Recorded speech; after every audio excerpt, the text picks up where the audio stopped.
We'll now turn to our ranking member, Whitehouse, for his opening statement. Thank you, Chair Capito, for this hearing. Welcome to all of our witnesses. PFAS is a public health menace. These dangerous chemicals have been widely used for decades, despite the harm they cause. Pandora's box has now been opened, and these forever chemicals are here to stay in our water, our food chain, and our bodies.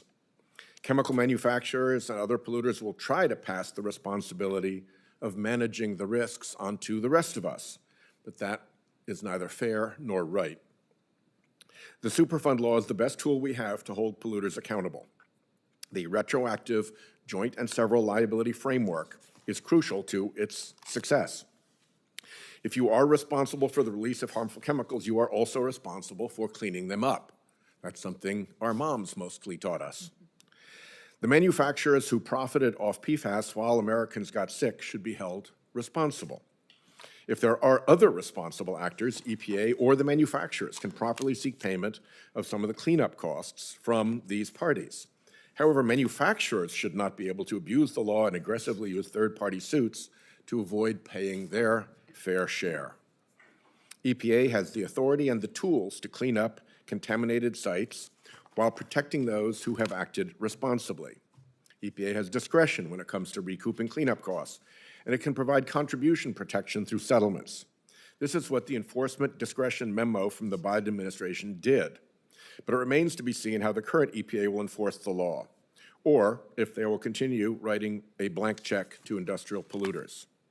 PFAS and PFOA should remain hazardous substances under Superfund, but the process cannot stop at the designation.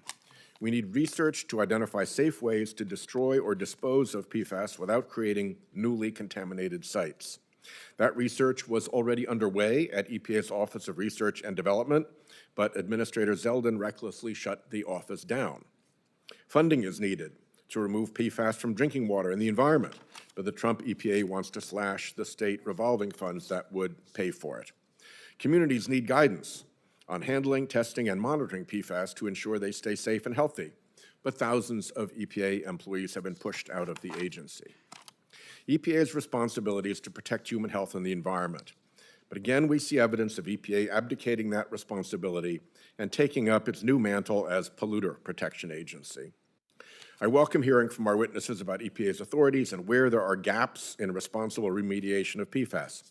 If there is a role for Congress to ensure that the right people pay to fix this problem, then I look forward to working together to find a solution. And if I may add on a different point, Madam Chair, I just returned from the climate COP in Brazil, in Belém, as an official CODEL of one.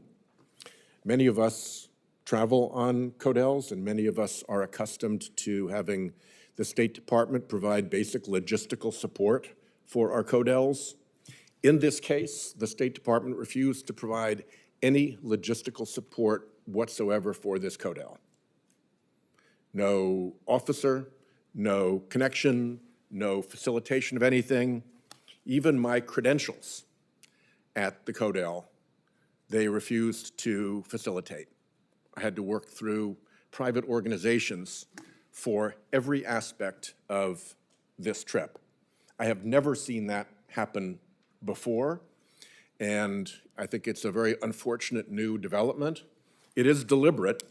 Here is the statement of the State Department about this. The Trump administration refused to use taxpayer dollars to send or facilitate any official travel for this conference. They did it on purpose. So for those of you who plan to take CODELs, beware of this. For those of you who foresee the prospect of a Democrat administration one day, should that Democratic administration refuse to provide any support or facilitation for your CODEL because they don't like why you're going or where you're going, just know that that started here. Best would be to stop it here as well before it becomes a reciprocal tit-for-tat piece of executive versus legislative combat or disservice. Thank you.